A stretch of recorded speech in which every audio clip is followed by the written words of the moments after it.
This Mobil 301 Betting Picks 2025 edition of the NASCAR Gambling Podcast here on the Sports Gambling Podcast Network is brought to you by Underdog. Underdog's got a brand new offer for new customers. Play just $5 and get $50 in bonus funds when you sign up with our promo code RACE, SGPN.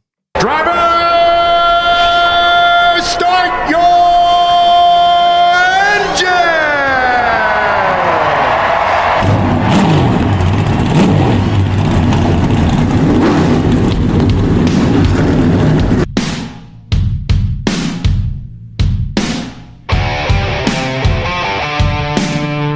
Strap in and pull those belts up tight as the Sports Gambling Podcast Network presents the NASCAR Gambling Podcast. I'm just gonna put my foot on the floor and I'm not lifting till I see God or a checkered flag. My man. With all the news and the best bets for your NASCAR weekend. We want to thank you tonight for these mighty machines that you brought before us. Thank you for the Dodges and the Toyotas. Thank you for the Fords. Lord, I want to thank you for my smoking hot wife tonight, Lisa. In Jesus' name, boogity, boogity, boogity. Now, here are your hosts, Rod Villagomez and Cody Zeeb. Welcome in to another episode of the NASCAR Gambling Podcast here on the Sports Gambling Podcast Network. You know, you guys, you liked NASCAR After Dark so much, the NASCAR Gambling Podcast After Dark so much, that we had to bring it back again this week because I got to tell you, Cody, there was nothing that went over more, I guess, perfectly than NASCAR After Dark did last night or last week, rather. And what better way to usher in NASCAR After Dark than our very own Noah Gragson sexy picture. Yes, he didn't quite have the day we were hoping for, Bristol, but that happens. Yes, welcome to another episode of NASCAR Gambling Podcast After Dark. The chat's already popping. See some new names in there, so that's always a good thing. So shout out to all of you for being in here. Always love to see everybody. We got a hell of a race out of it last week. That was so exciting. I absolutely loved it. So it was a lot of fun, and I gotta tell you, Rod, I got a loaded fucking betting card this weekend. I've been looking forward to New Hampshire. It's been one of my favorite tracks to bet on for years, and I'm loaded up and ready to place some big time wagers this evening. I was like, you don't say, because I was gonna actually put the doc together yesterday, but yesterday was kind of crazy, and I was just like, yeah, I'll just get it tomorrow morning, and then the morning got crazy, and next thing I know, Cody's sending me a doc. And there's really no room for me to put anything in there. So I was like, whatever. Cody's got this thing covered. I'll just let Cody take the show tonight. But no, I'm just kidding. I found ways to get in there. But you were right. You have been looking forward to this. But I will say, Cody, that last week's race was so unpredictable and chaotic that it was so tough to not like it, right? I mean, there was a lot to like in that thing. Tires were blowing up left and right. Not blowing up. Wearing down left and right. Yeah, that even better, right? They weren't just blowing up. You weren't hitting the wall. Like, it was just wearing out. It was perfect. I've seen some, both sides of the argument. Somebody's like, well, if you can't take any credit for any bets that hit in this. And it's like, why not? We literally sat here on NASCAR Gambling Podcast After Dark last week, and we said, don't believe practice. I don't care what happens in practice. Do not buy it. It changed the last time. They go out, they run 70 laps, no problem. We're not going to have any tire wear. It's going to be boring. It wasn't. It was complete opposite. The track changed, the temperature changed, everything. We told you that it was probably going to be higher tire wear. We weren't exactly sure. Nobody really knew. NASCAR said they wanted it to be higher tire wear. Goodyear said 70 laps or less. We got all of that stuff, and it's exactly what we told you. It wasn't just you, JDK. You were one of the people, yes.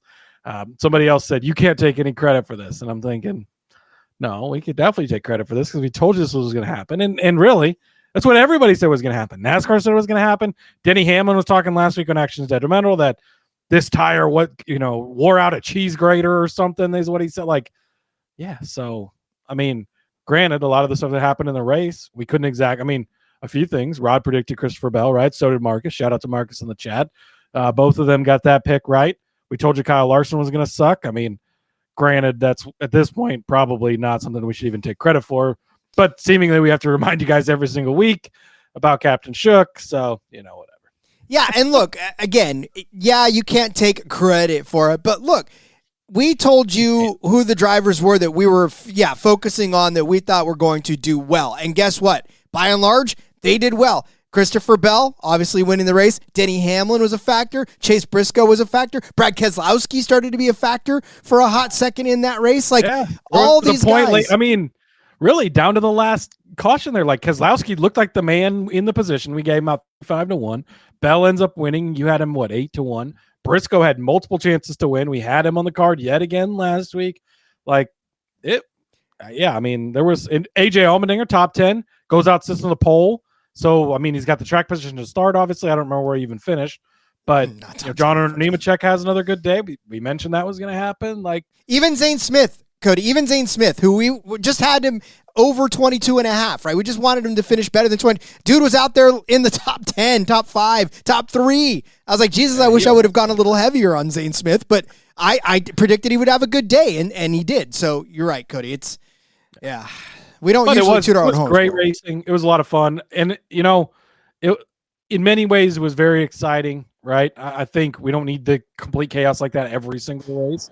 But give me that over one driver leading 450 laps in a single race. I'll take that. And I know the good old days were so wonderful when second place was 14 laps down, but I'll take this over that as well. Some rose-colored glasses for sure. All right, we'll talk more about NASCAR, but I want you first to go grab your phone, check out the SGPN app in your app store. Easy access to all of our free picks and props. Make sure you download that if you have not already. Let's say hello to some folks in the chat as we get our NASCAR Gambling Podcast After Dark kicked off. TK saying, congrats, Marcus. Cody's been hyping Bell up for this race for weeks, but let's not forget, I did give him out to win last week. So you did. And Marcus has been hyping him up for weeks too. So all season. Seth checking in. Shout out to Seth. Let's go to Hampshire, baby. Oh, so excited. I love New Hampshire. It's definitely been one of my best tracks. So I'm feeling positive going into this weekend round. Concur. Stan Diglis saying sometimes you just got to eat the chalk. Clear and obvious favorite Ty Dillon, who will win on Sunday. Ooh, that's kind of chalky. Gotta do what you gotta do, right? Joseph Ramirez. I know Priest hasn't had a top 10 in the Cup Series, but I'm gonna go with the submarine him this week. You know. We'll be talking about that, Joseph. Good to see you. I don't know if we've seen you before, so thanks for joining us live. We'll definitely be talking about Priest in a couple of different facets today. Big modified track here. They're gonna have modified race this weekend as well. I'm sure he's actually probably in that race too. So. Indeed. Mustard Rob, easy Ty Dillon win coming this weekend. Ty Dillon support this week. Okay. God, there's a lot of love. Marcus, of course. Marcus checking in. He wants to know everybody's pick to win is. I think. He nailed it. He got it right with his pick last week. So, yeah. And JDK says Bell for real. That's his pick this week. It's got to be mine right. too. Don't tell anybody. Indeed. Marcus obviously predicts that Christopher Bell is going to win because of the tire test as well. We'll talk about that. Expert Suck saying it's Blaney. Always Blaney. Andrew won a bunch the last 2 weeks. Thank you, Andrew. Love to hear that. It's always good. Hopefully he'll lose some money this weekend on Michigan when they come to Lincoln and lose to the Cornhuskers, Rod. Woohoo. Gotta love that. So, all right. Like we said, Cody, we'll put Bristol behind us, even though it was a fantastic race there. And we'll move on to Loudon, New Hampshire for the New Hampshire Motor Speedway. This is, it's still not an expansive track. Obviously, it is a 1.058 mile track. And, so we still have yet to stretch out to 1.5 miles in a while with short tracking and road coursing and all that other good stuff. But yeah. Yeah, another short flat track. We just had Gateway, was it 2 weeks ago, I think? This is fairly comparable to that. Very comparable to Phoenix, of course, back in the spring. New Hampshire races of past will definitely be looking hard into. So, another short flat for us to stretch our legs out on, I guess. I guess as much as you can stretch them out. I will bring this up because this is something that we could probably talk about too, in that this is the latest that this has been in a very long time, especially in the next gen era. We've had this race in July over the last 3 years. And so this is the first time it's a playoff race. And definitely an opportunity for us to see something different. I don't know. The weather in New Hampshire this weekend is actually going to be quite chilly. 71 is the high for Sunday. They got 43 at the night, but Saturday 69. Nice. Yeah, and then Friday 74. So it's going to be a chilly weekend, not like what we see in July. So I don't know if that means anything, but yeah, I don't know. I mean, this isn't a big tire wear track, so I don't know that the weather really is going to affect too much as far as the racing goes. They did race here once in in November, Rod, if you recall. I believe that was 2001. This race was scheduled in September. Of course, 9/11 happened. Nobody raced that weekend, and then they ran the race after the season, which is interesting. But that ended up being in November. So a little fun fact for you there. Couple of notes. This is the same tire at New Hampshire that was used at Bowman Gray in the Clash. If you go back to that race, Martinsville earlier this year, North Wilkesboro as well, along with Richmond. So we've seen this tire quite a few times. Was a tire test here. Bell and Logano tire tested. I don't remember who the Chevy driver was. I guess we'll have to look into that if you really care. It doesn't. I don't know that. That's a huge factor. One note I did want to make: last year's race was on the rain tires, Rod. So keep that in mind when you're looking at some of the stuff from last year.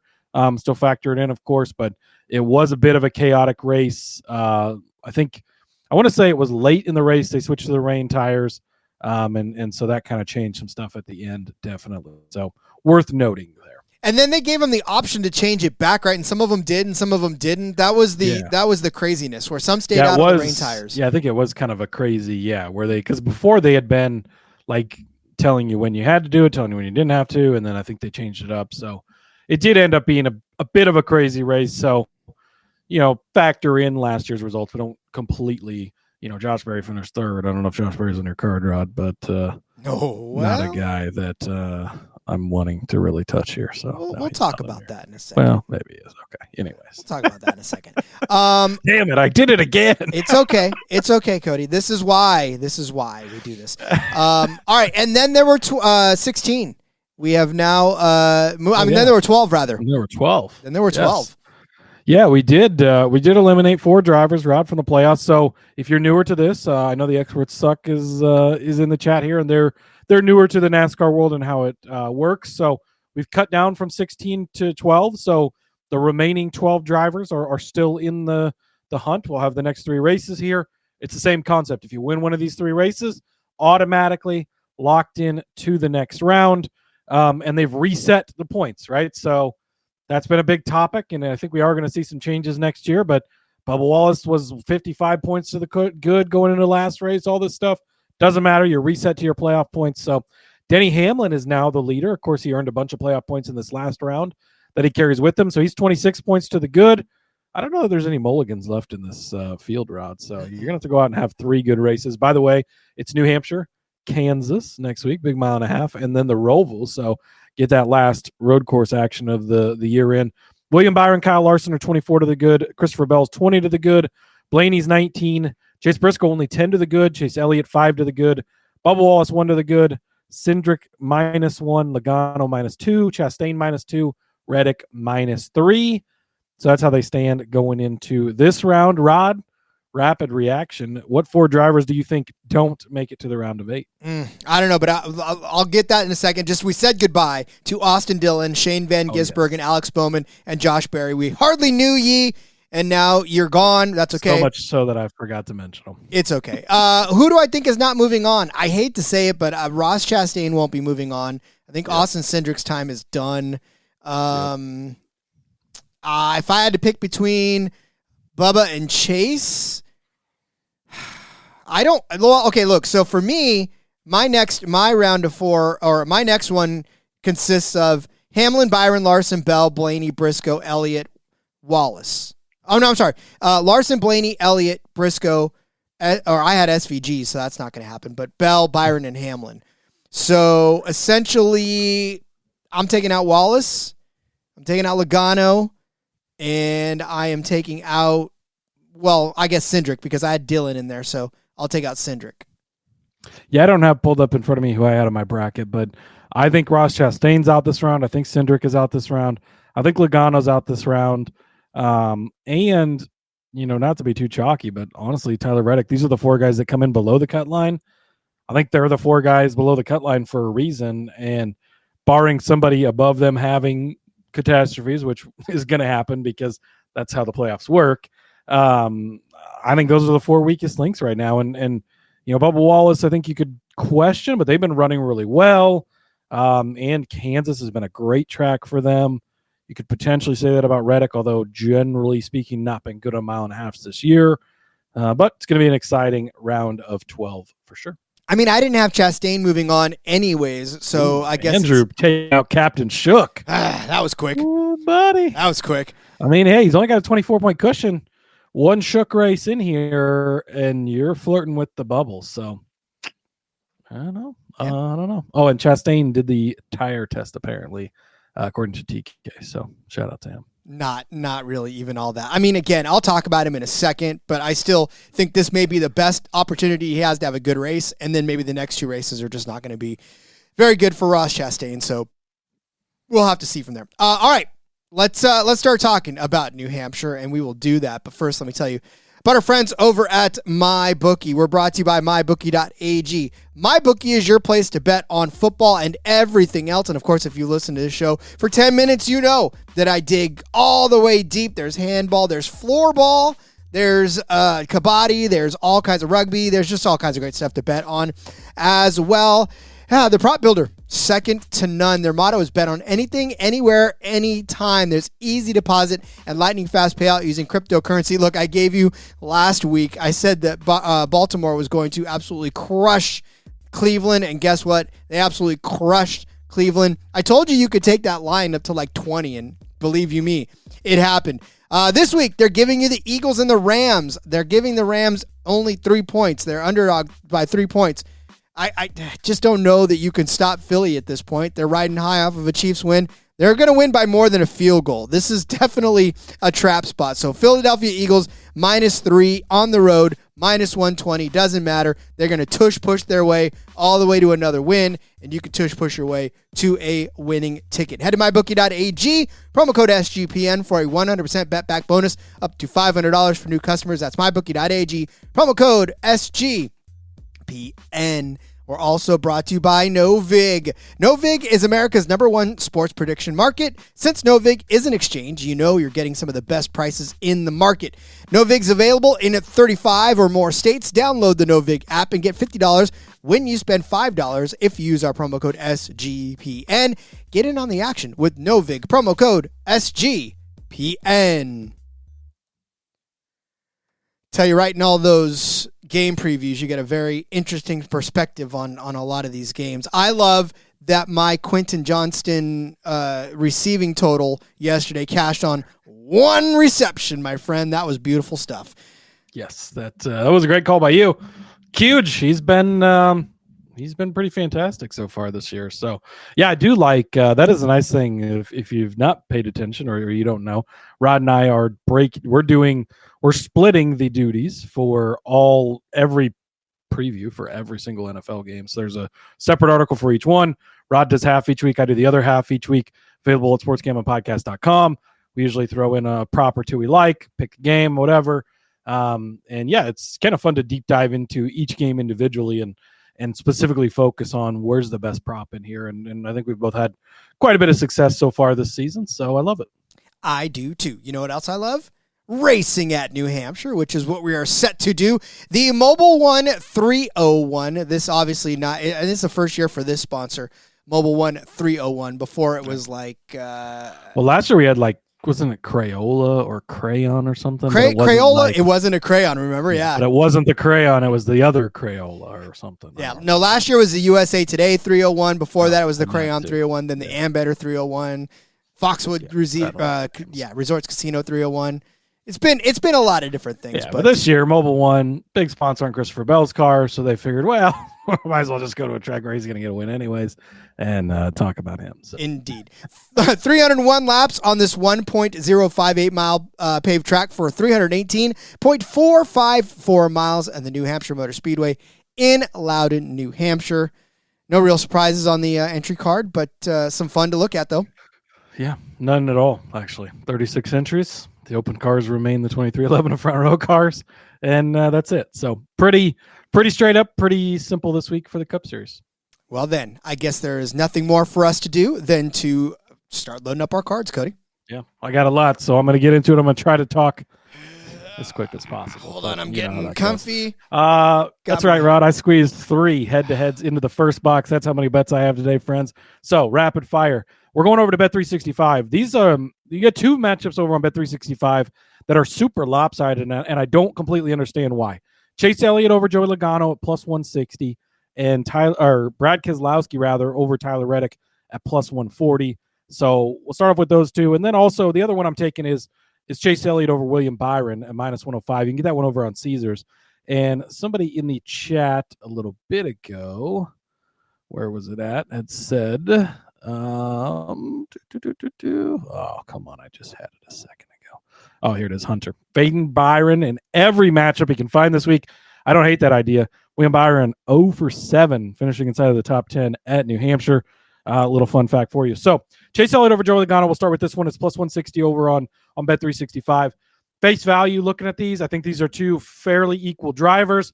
I think they both have good days. They both have bad days. I don't know that one has a clear advantage over the other one. So with that being said, if you're giving me plus 160 on either side of this, I'm going to take that. So give me Chase Elliott in this one. Chase Elliott started on the pole last year, led 41 laps early on in the race before the rain came, ended up with an 18th place finish, but better finish than Joey Logano. Joey actually ran really well in this race, but with the rain chaos late, ended up with 32nd. So we'll still give Elliott the win over that. Joey, though, second place here in 2023, so had a great run here then to Chase Elliott's 12th. So Joey got the better of him then. 2022, roles were reversed. Chase Elliott finished second place, and Joey Logano finished in 24th place. So technically, Elliott's 2 for 3 over Logano in the 3 races we have here. And then it's been a mixed bag lately, right? Elliott 38th at Bristol last week, had that wreck. Joey Logano finished 5th. He's got back-to-back 5th place finishes. Finished 5th at Gateway, which is a comp track. Oh, but Chase Elliott finished in 3rd, so he actually got him by a couple of spots. Really close to each other at Darlington, 17th to 20th for Elliott, 10th to 27th at Daytona for Elliott. So if you want to look at it that way, Elliott's got a couple of better finishes here lately. And then Phoenix, the other most comparable track earlier this year, 10th for Elliott, 13th for Joey Logano. Joey did the tire test here. I think Joey should be good this weekend, but we also know Joey cannot be good a lot. Elliott's kind of been so-so lately. It's been a mixed bag, but 3rd a couple weeks ago at Gateway. This type of track, he won also Bowman Gray. We talked about that earlier as the same tires, comp track. So I think this is just way too lopsided. Give me Elliott over Logano. While we're on the Elliott part of things, going to take him over William Byron as well, minus 105. Mentioned all his stats here and everything. And then for William Byron, 26th, 24th, and 11th in the 3 next-gen starts. 11th was the first year here. Been very rough since. So no top 10s in his 7 career starts at this track. That's definitely interesting. No, he has one here in the Truck Series. So you give him credit for that, of course. And this year on the short flats, he's actually has like the best statistics according to everything. Like Ryan over at iFantasy Race, he's had the best speed, all that stuff. But it's not in the past translated here. And he's also been very pedestrian lately, like 12th place at Bristol, 11th place at Gateway, 21st at Darlington, 16th at Daytona. Okay, not really any good runs. He was 6th at Phoenix back in the spring. He led 83 laps. We'll give him credit for that. But that was also when he was running great. Now, it's kind of so-so. So I'm sort of into the Fade Byron narrative as well as Hunter is. So I'll ride with you on that and take Chase Elliott over Byron at minus 105. Then the other one was Keselowski over Reddick. Again, plus 140 for one of these drivers. And honestly, I think you're getting the better driver, not only lately, but really in everything. And Reddick, like, even if you listen to Denny Hamlin on his podcast, who owns that car, he's talked about how they've had some problems lately.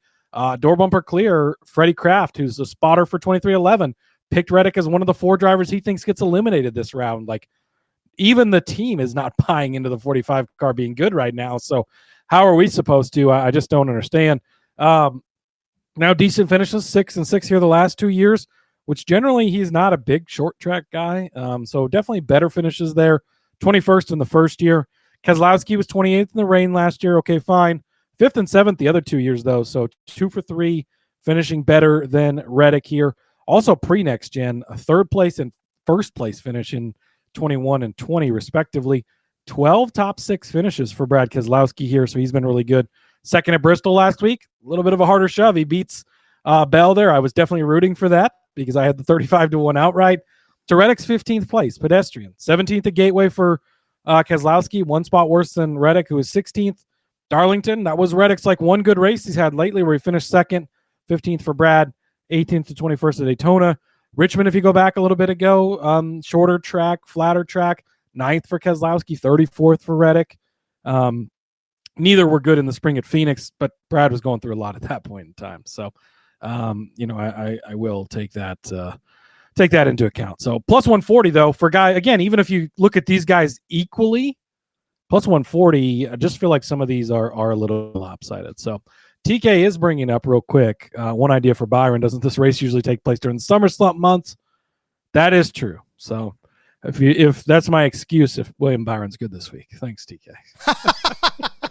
Absolutely love it. No, and it's true. It's a July race. That's what this has been over the course of the last few years. So this being kind of late is definitely there.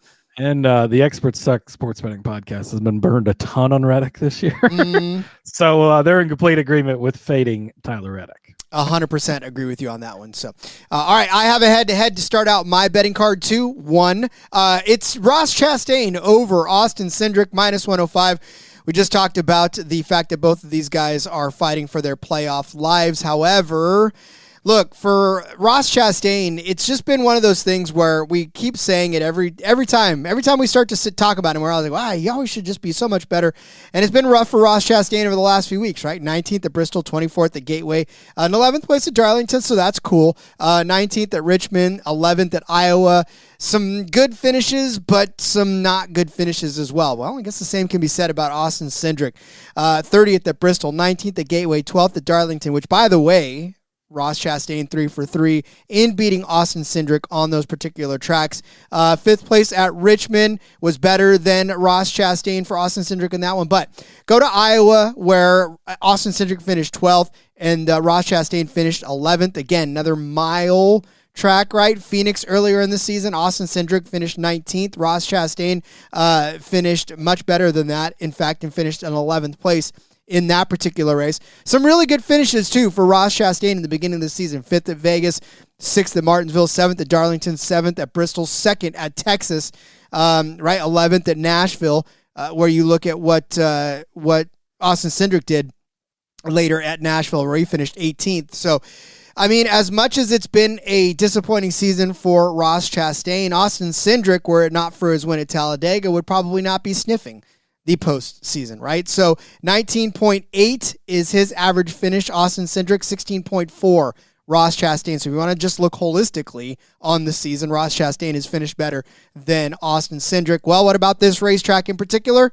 Austin Cindric has had 3 cracks in this, all, of course, in the next-gen era, where he's finished 13th, 25th, and 19th. His average finished 19th here. Ross Chastain in that same span, 8th place in 2022, 23rd in 2023, 10th in 2024. He is 3 for 3 at the Nashville, at the New Hampshire Motor Speedway in beating Austin Cindric. But not to mention, Ross Chastain also has another 8th place finish in the 42 car.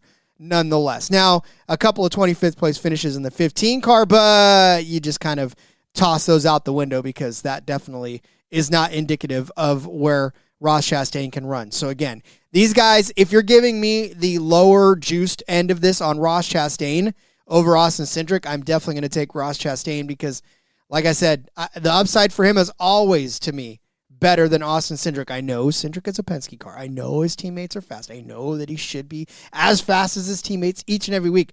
But Cody, the fact of the matter is he's really not. And when he is, it's fine.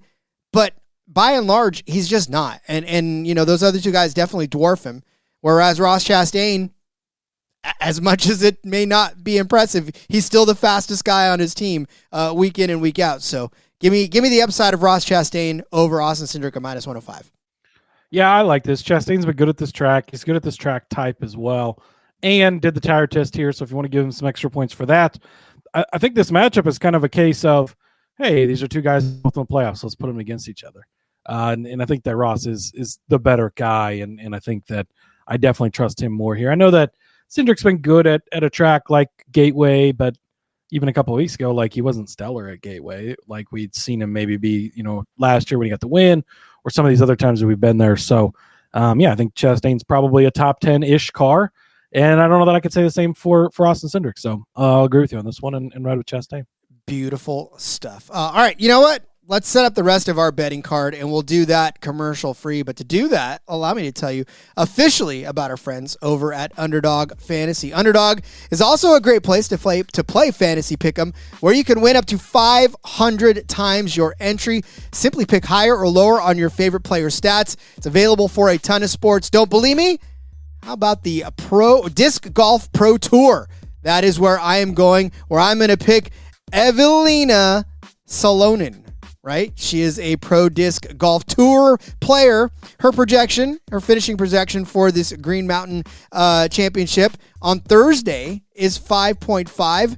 Give me the better than. Let me read you some finishes from Evelina here over the last couple of months. First, 8th, 7th, 2nd.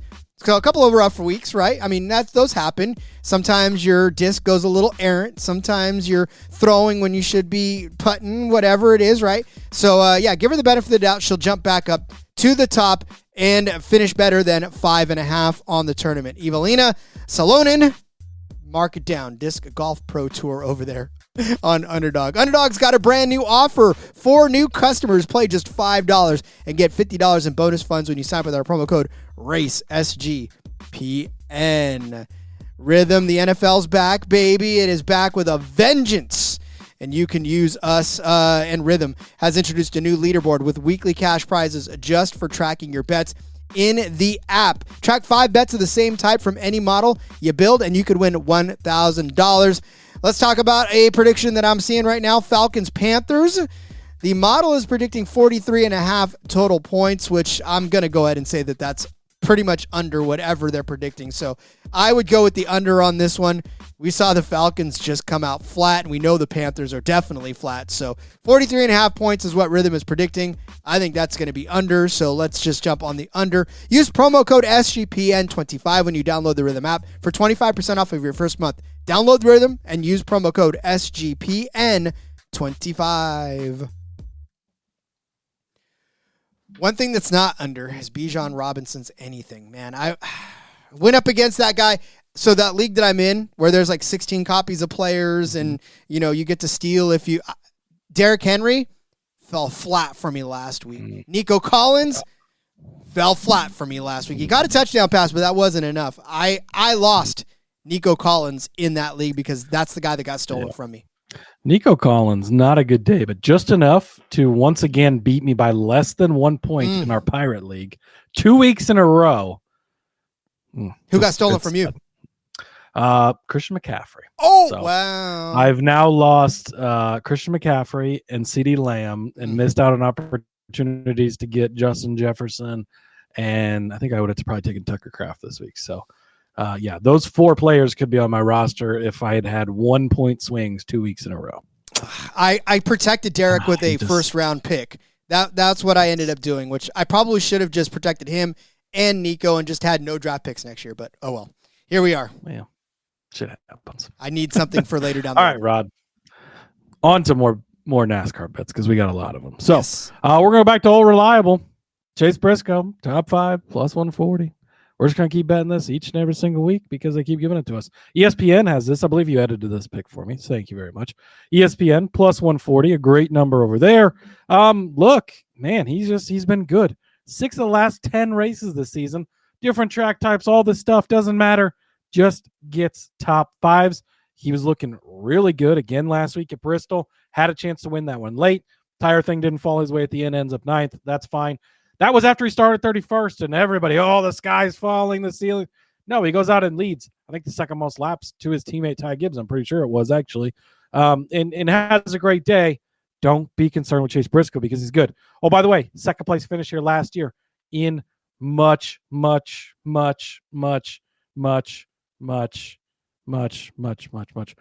equipment for Stewart-Haas Racing. I mean, he's been a short flat track guy. This is a guy we've been betting on for years. You jump up at places like Phoenix, you jump up at places like this, places like Martinsville. This is where you get on Chase Briscoe. Now you're coming here, Oh, by the way, his team, wait till we get to his teammate, Christopher Bell, and his stats in a little bit. The team, really good here. Martin Truex Jr., very good here as well. So I love him. He was 10th place here in 2023 even, so good runs. Of course, he's on fire right now. The 9th at Bristol, 2nd at Gateway, comp track, 1 at Darlington, Daytona's Daytona, 13th at Richmond, 2nd at Iowa. You could use that as a comp track as well. Like I said, 6 of the last 10 races in the top 5. You're getting him a plus 140. The track he's really good at, his team's really good at. Toyota 3 for 3 in the first round. All 3 different drivers, all 3 JGR playoff guys won. That team is clicking on all cylinders right now. I don't think you start fading them anytime soon. If you don't have Chase Briscoe championship money yet, get it in and stop waiting. You can still get a somewhat decent number. Not the 20-1 we gave you before playoffs, but still good numbers floating around out there, so get in on that. Then I'm going to jump on Chase Elliott. Even money for a top 10, Rod. This one's pretty simple. Talked about him a little bit ago. 12th here last year in the rain race. 18th here last year in the rain race. But started on the pole, was running good, led those 41 laps. 12th here 2 years ago, so not quite in there. But second place here in 2022. You do like that. Third place at Gateway, comp track just a couple of weeks ago. 10th place at Phoenix. He had that win, don't forget, back of the Clash of the Coliseum as well. Somewhat comparable track to this. I think that we're kind of back into Chase Elliott should be. He was running decent last week at Bristol again. That race could be a bit of an outlier because of all the tire stuff. Obviously, he got crashed. But the third place at Gateway a couple of weeks ago after a couple of rough weeks made me feel better. They kind of have the short track thing dialed in. I think I would say the 9 car better than the other Hendrick cars, which I'm not saying a bunch because I don't think any of them have really been great on short tracks. But, yeah, give me Chase Elliott for the top 10 at even money. I think we're getting a good number on a good driver who most weeks, again, goes out just, not going to be the fastest car. He rarely is, but checks those boxes and gets top 10 for you. Yeah, I can't believe that Briscoe anything right now is still at plus money other than an outright. So I'm with you on that because they've got a little bit more respectful in the outright markets. I will say that. Not going to stop us, Rod. No. But they've gotten more respectful than they have been. Not respectful enough, which is great. But, dude, he's in the mix every single week to win. I mean, we've had outright tickets on him for probably, 6 of the last 10 races? Probably all 10 of those races we've had outright tickets, and each week you feel like he could win, and I don't think that's going to be any different. I actually feel stronger about that this weekend than I do most. So, just keep swinging if they're going to keep throwing pitches right down the middle. I mean, that's Savannah Banana Ball, right? Where they're just giving you stuff to hit. So this is what you're doing. All right. I am a big comic book guy, and there is a comic book that is called What If. My what if is what if Josh Berry had never won at Las Vegas? How would that have made his season different? Because I feel like that win at Las Vegas made his playoff run atrocious. The pressure was on, and that team absolutely folded like a lawn chair, right? Darlington 38th, Gateway 36th, Bristol 39th, brakes crash. Yeah, he was running, but he started third at Darlington and just absolutely could not handle it. There was wrecks all around. So what if? What if? Because at one point, right, Phoenix, he finished in 4th. He won at Las Vegas. He turned around with a 6th-place finish at Kansas as well. And then you look at a place like Iowa where he finished 13th. Not bad. Richmond, he finished 8th. I just feel like there was so much pressure on this Wood Brothers team that wouldn't have been there had he not won at Las Vegas, because they were like, we're a playoff team now. We've got to perform like one. And they didn't. And that's the tough part about it. So, all that being said, pressure's off now. Josh Berry's not a playoff driver anymore. Josh Berry has no chance at a championship. Josh Berry can go out and run a race and hopefully not get tagged before the pace lap is over. So, with that being said, Josh Berry top 10. This is as far as I'm comfortable even taking it at plus 220. I already read you some of the finishes that he had over the course of the season. And you can look at me that way, Cody. That's fine. I've given you plenty of those looks with a lot of your bets as well, namely with the 77 and the 54, but we won't go there. So, listen, the one time he was on this track in way, I won't go too many ways, lesser equipment. Yeah, it's not as many when you're going from Stuart Haas to Wood Brothers. No, but it's still a step down. So he did pilot that number 4 Stewart-Haas racing car to a third-place finish after starting in 10th place on the only time that he's ever been on this track as a Cup Series driver. And, for Josh Berry, it's well documented how absolutely shook. I mean, he could be shook junior like we've talked about before. He's been well. I don't think shook is a big enough word for Josh Berry right now. he has been shaken, not stirred 1,000% on this one. But yeah, I mean, look, Josh Berry, we know, is a capable driver. He can get a top 10 finish. He's got top 10 finishes this season. And does he? He did, and he has. I've read them off to you already on similar tracks. He won at Las Vegas.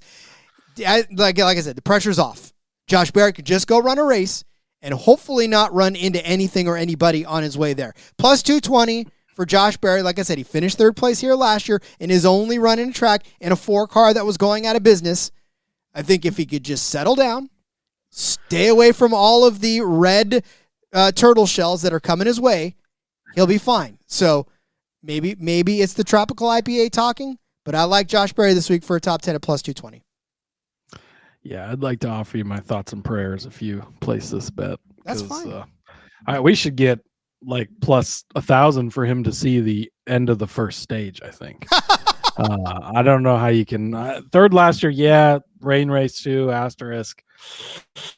Hey, I don't know. This is where he should be good, right? Shorter, flatter tracks. He's a late model guy. I'll give you all that, but I got fooled at one point earlier this season, and I'd been on the long-standing train of Josh Berry is not a good driver for years on the show. And then I got into maybe he is a good driver, and I was fooled, and I wasted money on him, and that was a mistake that I've learned from. So I will not be supporting you on this bet, Rod, but best luck to you anyways. All right, Joseph was checking in a little bit earlier. He said, I know Priest hasn't had a top 10 in the Cup Series at New Hampshire, he was saying specifically, but he's going down with the Submarine with him this week. I could not agree with you more. I'm going to take Ryan Priest top 10. You can get it at plus 250 out there. And I love this for Ryan Priest. He finished in a Stewart-Haas car, Rod, that probably 2 is probably enough. Worse than RFK car last year. Or worse than, so 11th place for him last season. Love to see that. And even pre-next gen, had a 16th place finish here for JTG. This is a modified track. He grew up. This is where he grew up. Where's Ryan Priest from? He might be from New Hampshire, right? Somewhere. Maybe he's a Connecticut guy. He's somewhere up there in New England for sure. But this is what he grew up doing. This is the type of tracks he's great at. In 11th place finish here last year is good enough for me to want to get in on him this year. Anyways, he ran here in 2017 and 2018 in the Xfinity Series in JGR cars, so in good equipment, 2nd and 3rd place finishes in those races. So strong runs, not been horrible as of late. 21st at Bristol last week for the tire race, 13th at Gateway, so just outside of that top 10 range, 16th, 14th, they have a 35th at Richmond, fine. 5th place at Iowa, so that's good, right? That kind of reflects good on this track type. 15th back at Phoenix early in the season, still kind of figuring stuff out. Then went to Martinsville, ran 7th, short flat track. So you like to see all of those things. So Ryan Priest, I do like this week for the top 10. Plus 250. I mean, you got to feel better about that than Josh Berry at plus 220. Sorry, Rob. And I don't. Well, I don't know how you can't, but that's whatever. Then I'm going to jump on John Nemechek because, well, we've been riding this train, and why would we get off of it now when it's been doing so well? So I am going to go with John Nemechek for a top 10 plus 450. We'll start off with this one. I got 2 bets here on him, but top 10 plus 450 for John Nemechek. Last year in the rain, 8th place finish. Hey, it's inside the top 10. So I will take it. That's really all we have to look at for him. Here, I should have pulled up his Xfinity stats, but I did not, so that's okay. But you look at what he's done here lately in the Cup Series, well documented on the show, right? Legacy has been on fire. 14th place at Bristol last year, kind of in the mix throughout the day. Gateway, comp track just 2 weeks ago, 6th place finish, 4th in the Southern 500. Ran 15th at Iowa a couple of weeks ago. Again, a short flat track. That's pretty comparable. So he's just had some really great races throughout the season. Phoenix, beginning of the season before we knew what Legacy could be this year, 14th place run, just outside of that top 10. Why are they not going to keep running top 10 now? I don't see why they wouldn't. So give me John Hunter Nemechek top 10 plus 450. Then, Rod, this is an interesting bet. If you go over to Hard Rock, they have Group 5. Most of the books label them by letters, but this is by numbers. Group 5 on Hard Rock. John Hunter Nemechek is 5-1, so bigger number than for a top 10, just to beat 4 other drivers. So maybe you have to be in the top 10, although looking at this group, I don't think you have to be in the top 10 to get there. Those 4 drivers are Josh Berry. So there's your head-to-head involving Josh Berry. The experts suck. That should be an easy cash, right? He'll wreck out. I think the over-under for him wrecking out is lap 6. So give me the under on that.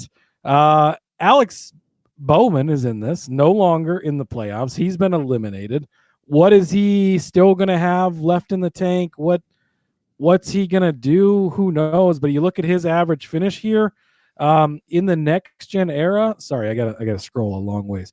35th in average driver finish, 28.3, just ahead of JJ Yaley and Corey LaJoie, if that makes you feel any better.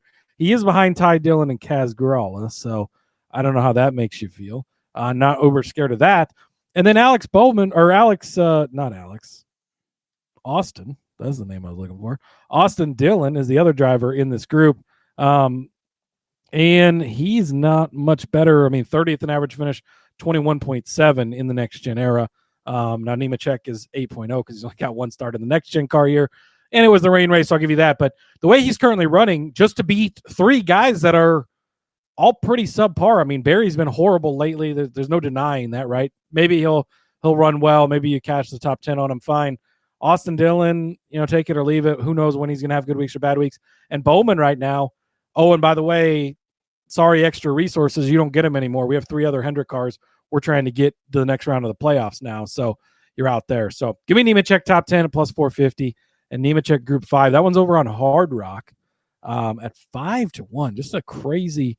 It's a bit of a crazy. You don't really see groups where you get that big of numbers, which I like because, now you only have to beat 3 guys. I mean, honestly, that could be finishing 30th if the cards fall right. So, I like it. So give me Nemechek in those couple of ways, and then the pre-stop 10 as well. I mean, again, you don't have to talk me into anything Nemechek. And Nemechek can finish 7th, Barry can finish 10th, and we're all good to go. I know JDK saying he's been on the Barry as a fraud train all year, and I know you have. You've been banging the drum for that, and he has for the most part. And but Barry 45-1 seems wrong. I'll agree with you, Phil. It does. It seems way too short. I don't know which way you're going with it, but way too fucking short for a guy that can't complete 6 laps in a race for 3 weeks of the playoffs. I'm just 45-1 seems very wrong. You're completely right there. Boy, I tell you, I don't know if that's which way he was going with the wrong part of it, but that's which way I'm thinking it's wrong. So, speaking of wrong, giving anybody like Bubba Wallace plus money as a top 10, and it's hard to find a really, really great value in the top 10 markets anymore because, again, it's tightened up. Especially if you look at the last few seasons, I know the books pretty much have, and they're giving you all these guys that are the favorites at very, very short odds for top 10s, and so you got to dig a little bit deeper. But Bubba Wallace, top 10, plus 140 over on Hard Rock, the best number that I can find out of this one. You look at his average finishes here, and it just, already, right? He's 13th overall with a 15th place average finish, but that does not tell you exactly what the story is. He finished 3rd here in 2022, 8th here in 2023. Yeah, he ended up finishing 34th in that 2024 race, but unfortunately, he got by our good old friend Noah Gragson over there in the 2024 race with 35 to go, and unfortunately collected him as well as Austin Dillon. So Bubba Wallace had a day just sort of go away from him because Noah Gragson couldn't handle the wet weather tires and sent him out of the race, unfortunately finishing in that 34th place position. So I have a feeling that he would have finished much better had it not been for that. And I'm going to give him credit for what could have been a solid day if Noah Gragson had not taken him out. But Bubba Wallace, look, the deal is with him, he just got that resurgence, right? Now, granted, last week was a really tough week for him at Bristol, where he ended up finishing in 34th place. But boy, he was still in the mix, right? He led 12 laps in that race and looked like he would be a solid contender for a top 5, if not, Cody, if not the win, because of just pit strategies and all kinds of crazy stuff that was going on.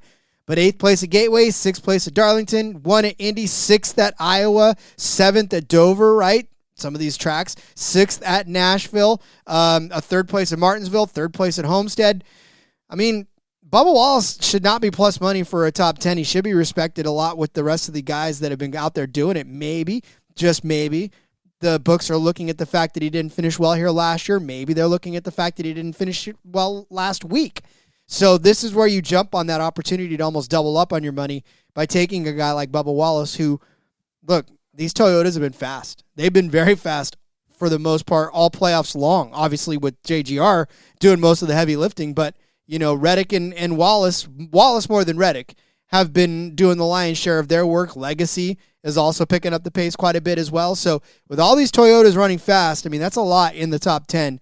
And I think Bubba Wallace should be considered a top 10 favorite. So to get him at plus money, I think is still a great value. So give me Bubba Wallace top 10 at plus 140 over on Hard Rock. Yeah, I really like this. And Ryan over at iFantasy Race pointed out too, 6 of the last 9 races, nice, Bubba Wallace has finished inside of the top 8. In the 3 he didn't, it was 28th or worse. So essentially, if he has a good day and doesn't get caught up in something, probably going to be in the top 8 based on how he's been running recently. So yeah, that obviously speaks to your bet. You know, if he gets caught up in something or has a bad day, which can happen, then, you know, it's been the catastrophic days that he's not finished top 10. Every other week, he's been in the top 10. So I like that. Something else I like, Rod, I'm going to go over to the top manufacturer market once again. I'm going to start off with Chase Elliott, top Chevy at 5-1. So I was looking at this top Chevy market, and I think it's a weird point in Chevrolet market right now, because in the past it's been very hard to bet because Larson's good every week, Byron's good every week. You got, you know, it's top of the board. Like, how do you bet against these guys? Well, Larson's been top Chevrolet. What is it? I think this updated statistic would be 1 of the last 9 races now. Oh, but he's so good at Bristol, Rod. He's so good. Look at these. He's so good. Oh, something happened again. Oh, but it's not his fault. It is his fault because Rod, he is Captain Shook. Do not forget this, friends. I don't care what the stats say. I don't care if it's his fault. I don't care if it's somebody else's fault. I don't care if he runs over a thumbtack and it ruins his race. It doesn't matter. He's Captain Shook, and that is the problem. So that being said, we're going to move past him, right? William Byron never had a top 10 here in the next ever in the next gen or pre-next gen. Never had a top 10 here. So Chase Elliott's next on the list. I was looking one past Chase Elliott. I had this in the doc before you saw it, Rod, so you're welcome. Carson Hocevar 10-1 is definitely appealing. But then, like, you fall off a cliff. Like, if it's not Hocevar, who can be really hit or really miss, mostly really miss. I get it. Kyle Busch, he's going to spin out at least once in the race. Bowman, Dillon, like Allmendinger, actually at 40-1. Now that I look at that a little bit more, is definitely interesting. But Chase Elliott, to me, of the favorites, like, not going to be the best car out there, but not going to matter because JGR and Toyota are going to be the best cars. I'm telling you right now, they are going to be so fucking fast this weekend. So just Chase Elliott to be the top finishing Chevy at 5-1. I think that's the spot I landed on. I think that's the best way. So we're going to ride with that. Then jumping over to the Ford market. It's the same thing as most weeks, right? Ryan Blaney, heavy favorite, should be the best car. Joey Logano is pretty heavy favorite actually as well. Blaney's plus 125. Logano's 2-1. Logano should be good, and I'm expecting a good race from Joey, but we all know, right? He could have a good race, or he could be hanging out with Cody Ware all day. It can go either way. And so in case it doesn't, because Kozlowski's next on the list, Cindric's next on the list, but I'm going to go past those guys to a couple other RFK guys. Chris Buescher, a name we haven't brought up in a while here, Rod, and I know he's been quiet lately, but he's been quiet, not bad, which is, I think, notable. So I'm going to take Chris Buescher at 11-1 to be the top Ford, and then Ryan Preece at 14-1 as well. You can get that over on ESPN for top Ford there. Preece, I've already made the case for him, so I don't really need to go more into depth on that. The Chris Buescher part of things, 5th place last year. Rain race, again, I'll give you that, right? 15th and 17th in the other two. So you'd have liked to see something a little bit better, yes. But he's not been bad lately. While he's been uber quiet, I will agree with you there. 11th at Bristol, 9th at Gateway, 10th at Darlington, 7th at Daytona. That's 4 top 11 finishes in a row. Richmond was a rough day, but he was 3rd at Watkins Glen the week before that. So he's had some solid days kind of throughout everything here. And then you go back and you look, 5th place at Phoenix earlier this year, had a good run there as well, short flat. So Chris Buescher is definitely a guy who could get it done. It's been quiet, so don't need to be even flashy. To be the top finishing Ford, it could just be a solid day. Blaney, Logano maybe have issues. And they're playoff guys. Playoff guys are going to have problems. It happens every single playoff race. So give me Elliott top Chevy 5-1, Buescher top Ford 11-1, Priest top Ford at 14-1. Hunter's agreeing with everything I have to say. So love that. JDK, sorry, Dale Earnhardt Sr. Jr., a.k.a. Carson Hocevar, not the car lift. There is a car lift coming up next. Stay tuned. And Andrew's been just fucking raking it in on top Chevys that he's hit in the last month. Suarez 50-1, Allmendinger 100-1, Carson Hocevar at 50-1. Rod, look at that, Carson Hocevar, man of the people, making money for the people. You gotta love to see it. I promised I was never going to speak his name again on this show, but get the hell off of Carson Hocevar. I don't know why you guys quit trying. I know you did. I know you did. The number's not big enough. But I'm going to add, officially adding AJ Allmendinger at 40-1. I think with the craziness we've seen, and Andrew, he's got a great point here, right? Like, look at all these ones. And what was the stat going into last week? It was we'd had a different top Chevy in 8 races in a row or something. And I don't remember who the top Chevy was last week. Who did it end up being at the end of the day? I don't know. But yeah, like, I think you keep playing crazy stuff. So add Allmendinger in there officially at 40-1. Beautiful stuff. Yeah. Quit trying to make Dinger. Quit trying to make Hocevar happen. It's not going to happen. By the way, Ryan Priest from Carson Berlin. Hocevar was the top Chevy last week. Don't give a rat's ass. With a 7th place finish, so it didn't even have to be good. Don't care. Ryan Priest from Berlin, Connecticut, by the way. So a East Coast guy. But very close to New Hampshire and definitely grew up at this track racing modifieds. Indeed. You talked about Logano, right? Well, listen, the only way that I could feel good about getting in on Joey Logano, because his top 10 number is at -220. So let's go with the top 5 at +180 over at Hard Rock. Cody didn't leave me a lot because he pretty much filled up the box with everything. So I'm picking at the scraps. So the scrap is Joey Logano, but this is a scrap that has the potential of actually hitting. Because you said, look, Cody, it's tough. Joey Logano, checkers or wreckers, especially in the last few seasons on this track. 24th in 2022, a 2nd place finish in 2023, and then last year he had a very gentleman's finish of 32. But Joey Logano finished 2nd in stage 1, 3rd in stage 2 in last season's race. However, a late restart, contact with Chase Elliott, sending him back to the field or through the field, and ended up with that terrible finish. So it was a really strong day overall for Joey Logano until Chase Elliott and him got together and took each other out. So I'm going to give him the benefit of the doubt and say that maybe he can get back there again. Joey Logano top 5. I know you don't feel good about him. I know that it's not an even year. I know all of the narratives against a Joey Logano, but I will say even on this track altogether, right? His average finish is 14.8, but he's got 26 career starts, 2 wins, 9 top 5s, 14 top 10. That runner-up in 2023. He had a 4th place finish in 2021, a 4th place finish in 2020. So really, if you're looking at this on raw stats, right? 3 out of his last 5 races here have been top 5 finishes. And only 2 have fallen outside of that. But like you said, kind of what you said, Cody, earlier about the checkers or wreckers part of, I can't remember which driver you were talking about, 24th and 32nd. So when he runs well, definitely running well. When he doesn't run well, that's pretty much the story of Joey Logano. He doesn't run well. I can't remember which driver I was talking about. It was Joey Logano, Rob. Oh, Jesus, see? It was the driver you're talking about right now. This is what happens when we speak so many words. It just kind of gets lost in the shuffle. But again, there it is, right? We just made the same point a couple of minutes apart. But yeah, look, it's just, to me, this is one of those instances where I'm going to give Joey the benefit of the doubt. And the only way that I feel comfortable, because like I said, his top 10 number is nuked so poorly, that a top 5 is the way to go. So I am banking on the good. So you know how in Batman there's Two-Face, right? And he flips a coin and either the good side or the bad side wins. I'm going to pick that the good face of Joey Logano wins over the bad, putrid, burned face that nobody wants to see. So give me Joey Logano top 5 at +180 on Hard Rock. It's a very small number for a driver who could be running with Cody Ware all day. That's my biggest issue with Joey Logano. But that being said, really good he's been really good on short flats, so you can't take that away from him. So I'll have to at least agree with you on that part of things. All righty. Well then, Cody, your car lift features somebody who we very much loved last week. Marcus, my friend, have a seat and let's have a talk. I've been looking forward to this for weeks on the show, Rod.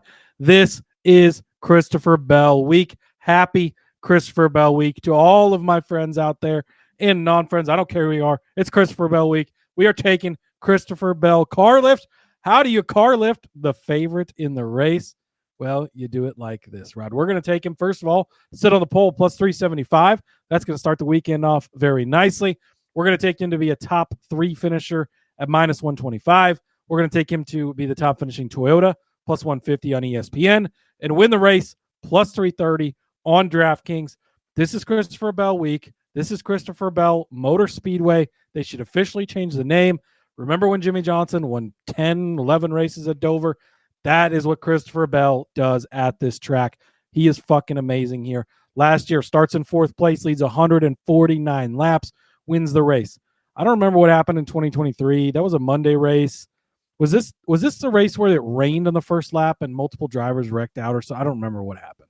But he finished in 29th. I'm throwing that one completely out because 2022 leads 42 laps, wins the race. 2021, he finished in 2nd place.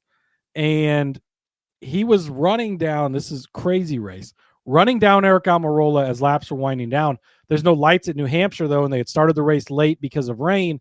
And NASCAR changed the distance of the race because of the impending darkness. And Bell would have caught Almirola and passed him and easily won this race had they gone the advertised distance. That would mean he'd won 3 of the last 4 races here. He did not, thank God, because I had a massive ticket on Eric Almirola that day. Eric Almirola has made me so much money at this track. Very sad that Xfinity's not here this week. Side note, but 2 of the last 3 races he has won here. Should have been, or 2 of the last 4 he's won. Should have been 3 of the last 4, really. And he owns this track. But not only does he own this track in the Cup Series, Rod, he has been really good here in the other series. 2 starts here in Xfinity. 1 back in 2016, his first career start here.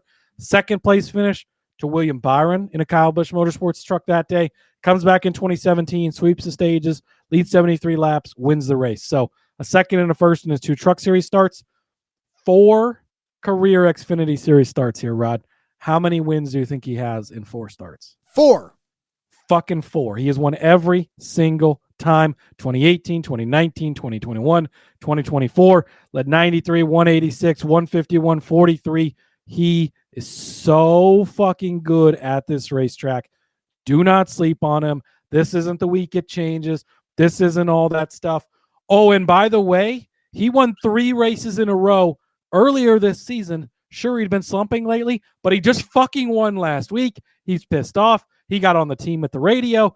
JGR's won 3 races in a row, all the different playoff drivers.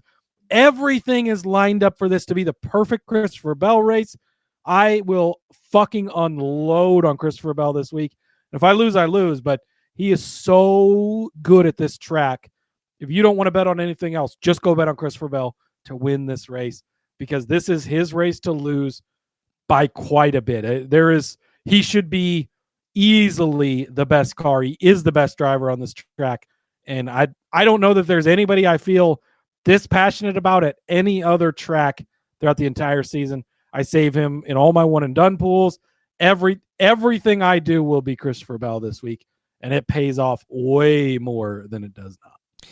Yeah, and I can't argue with you because, like you said, the momentum that he's riding off of last week for sure. I mean, that alone should scare you if you are anybody. And then coming to the track that he's dominated so well, and like Andrew said, was a Martin Monday. That's why Bell didn't win last time. Guess who won? Mm-hmm. Martin Truex Jr. in a JGR car. So JGR just amazing at this track. And you look at short flats. I don't even think I got into any of the short flat stuff for Christopher Bell, but he's widely regarded as one of the best short flat guys we have. 7th at Gateway a couple weeks ago. He won there, of course, last year. Won the All-Star race at North Wilkesboro. won at Phoenix earlier this spring, leading 105 laps. He's very, very good at short flats, and this is his track type, and this track in particular, so good. There's also late model wins I didn't mention here. Like everything he could possibly race here, he's won in and just dominated it. So everything this week is Christopher Bell. It's tough to find a car lift on favorites, but we did it, and I feel very good about this car lift. Yeah, and I do too, because again, Christopher Bell is definitely the man to beat right now. You give him a hot streak, he's going to ride it, and I love you on that one as well. All right, I'm jumping off of the drivers now. I'm going to go with a prop bet here on Caesars, the drivers to lead a lap. I'm going to go with 7.5 is the number. I'm going with the over on this one at -115. There's 301 laps, and it kind of doesn't feel like there could be that many race leaders, but boy, have we seen some absolute chaos lately. People flipping stages, people riding different strategies, people doing all kinds of crazy stuff. Last year, we didn't get to this number, but again, last year was the rain race. Last year was the crazy part that made everybody just sort of get nuts. We did have 9 drivers lead a lap in the Monday race of the Crayon 301 in 2023. But really, I'm doing this more based on what we've seen as of late. I mean, just think about Bristol, where like 1.5 million different drivers. We had 1, 2, 3, 4, 5, 6, 7, 8, 9, 10, 11, 12, 13, 14 different drivers lead a lap at Bristol. Now, granted, I know there's 500 laps versus only 301, but I don't care. That race probably could have gone 200 laps and we would have still had 14 different leaders in that one. But we have just seen so much strategy play out over the last few weeks of the season where, these guys, they're not wanting to lead a lap. They're not wanting to do what they're wanting to pit when others don't.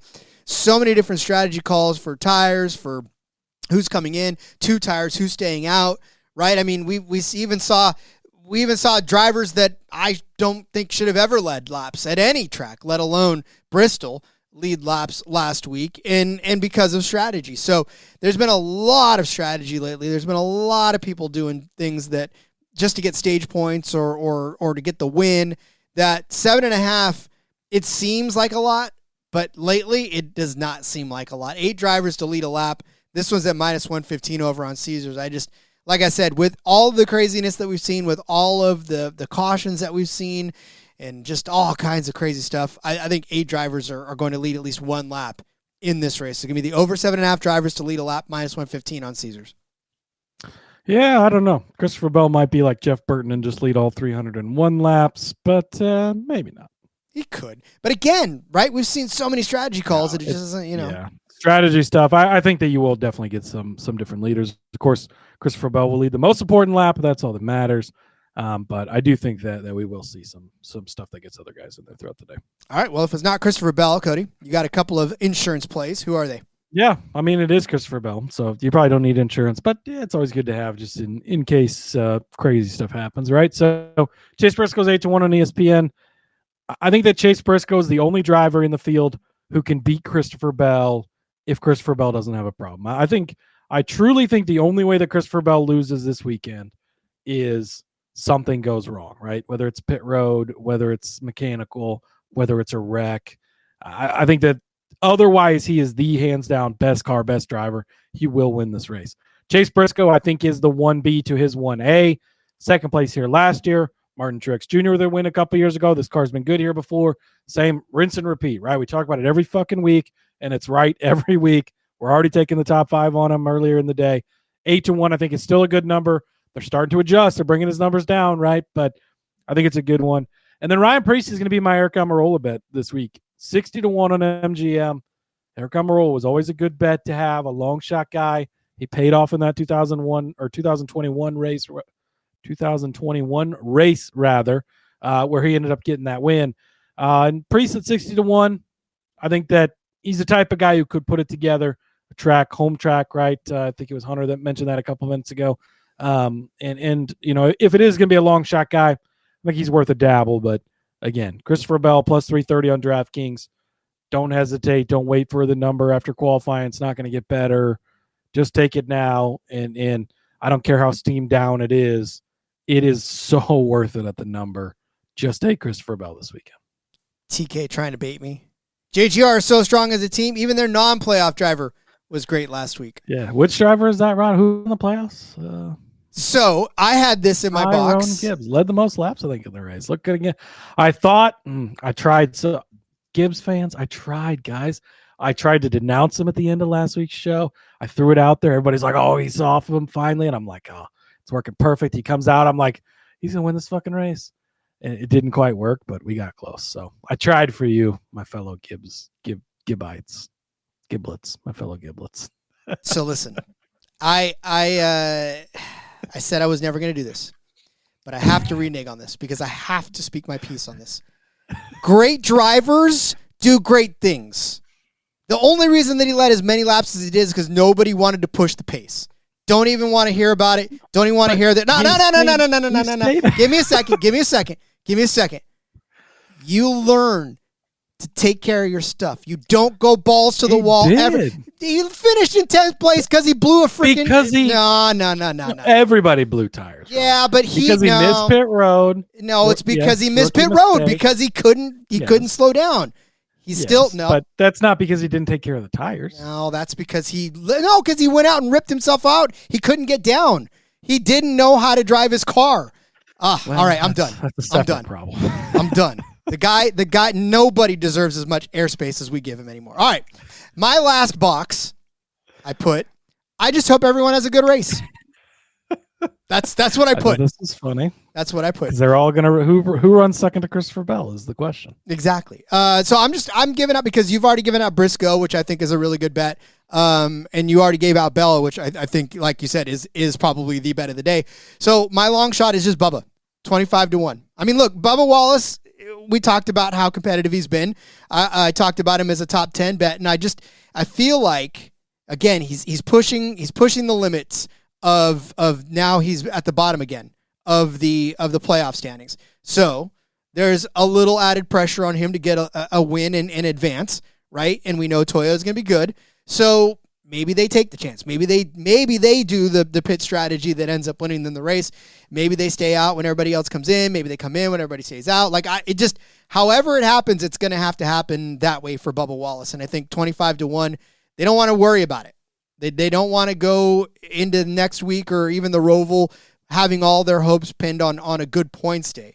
They just love to just go out there and win this race. And Bubba's in the right enough headspace, in my opinion, to make that happen. And I think 25-1 of all the playoff drivers feels like a pretty disrespectful number, to be completely honest with you, with as good as Bubba's been running lately. So I just feel like if it's not Bell, if it's not Briscoe, if it's not any one of the JGR Toyotas, it could very well be Bubba Wallace. And 25-1, I think that's a good enough stab to take.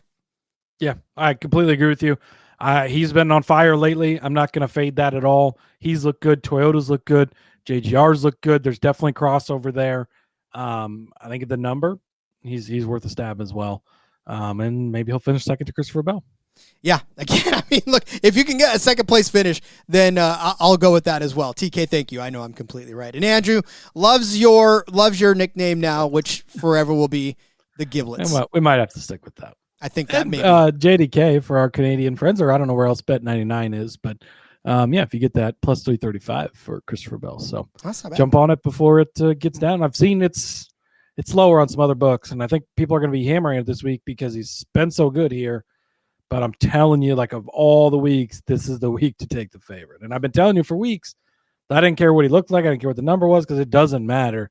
He is so good here. Happy Christopher Bell week, Rod. I'm so glad we've made it. Me too. And look, again, to triple up is not bad, right? I mean, this is definitely a good number. You would think that it should be lower, especially given what Kyle Larson was last week. Yeah. I thought it was going to be lower. And I think that, if you're not listening to this till Friday or Saturday, you might have missed on a decent number, but I don't care what the number is. Like, whatever the best number you can get is, just take it because he's that good. I agree.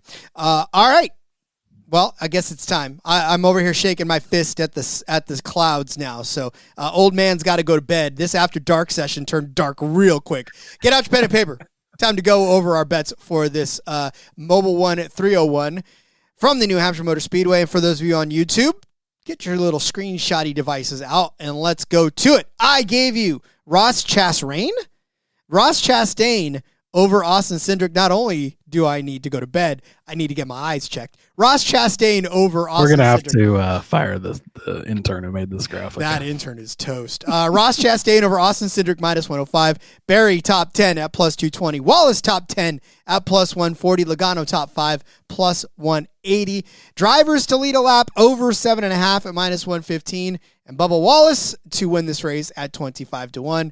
Cody gave you Chase Elliott over Joey Logano at plus 160. Brad Keselowski over Tyler Reddick at plus 140. Chase Elliott over William Byron at minus 105. Chase Briscoe top 5 at plus 140. Chase Elliott top 10 at plus 100. Ryan Preece top 10 plus 250. John Hunter Nemechek top 10 at plus 450 and to win Group 5 at 5-1. Elliott top Chevy at 5-1. Busher top Ford at 11-1. Priest top Ford at 14-1. Riding that bell car lift all the way to the top. Pole plus 375. Top 3 at minus 125. Top Toyota plus 150. And to win plus 330. Also as insurance, Chase Briscoe at 8-1. And Ryan Preece at 60-1. To win the Mobil 1 301 in Loudon, New Hampshire. Cody, it is tomorrow in most places, but it is today still here. It's 11:11 here, Rod, so I'm going to make a wish about Christopher Bell. I think that's a fine wish to make. Those of you who practice, it's 11:11 somewhere. Do so if it's your favorite driver to win. All right, Cody. Well, that was it, man. After dark, once more, we've put ourselves in a good position to cash another series of bets, and this will be fun. I do love this race. I know it's July. Like I said, this will be September race now. So we'll see how this plays out. Yes, we will. Very excited. And Truck Series standalone this week for them. No Xfinity Series. So they'll be running. Very excited to bet on Christopher Sell, I think is the driver entered in this race. So, I wish he would put on a mustache and enter this race since he why does it have to be in the playoffs where he can't enter it, unfortunately. But we will be back to talk Truck Series and then, of course, DFS. Maybe we'll get some truck DFS in this week as well. So excited. Good stuff. All right. Well, then, Cody, as we tuck ourselves in and say goodnight, let everyone know where they can find you in Dreamland. Yes. Maybe not going to give that out, but you can follow me on the X at Husker_Zeeb, where you can find all my work. Talked about those NFL game previews earlier. We've had a ton of other content stuff going out, so make sure you check it out over there at Husker_Zeeb. Appreciate all the follows, likes, subscribes, thumbs up, hearts, reviews, 6, 7s, everything. It's all great. See you guys tomorrow. Indeed. Follow me on Twitter at RJ Villagomez. Yeah, you can find everything I've got going on there too, as well as the game previews, which, again, by the way, man, those things, while they're grueling at times, it's always fun because when you hit a couple of those real fun bets, you kind of pump your fist in the air a little bit and get excited about the week to come. Because sometimes your fantasy football team lets you down and you got to turn to the bets to make you feel better. But yes. All right, we'll see you guys tomorrow with the Truck Series standalone. And until then, everyone, thanks for joining us on NASCAR Gambling Podcast After Dark. We'll see you tomorrow. Till then, let's go racing and let it ride.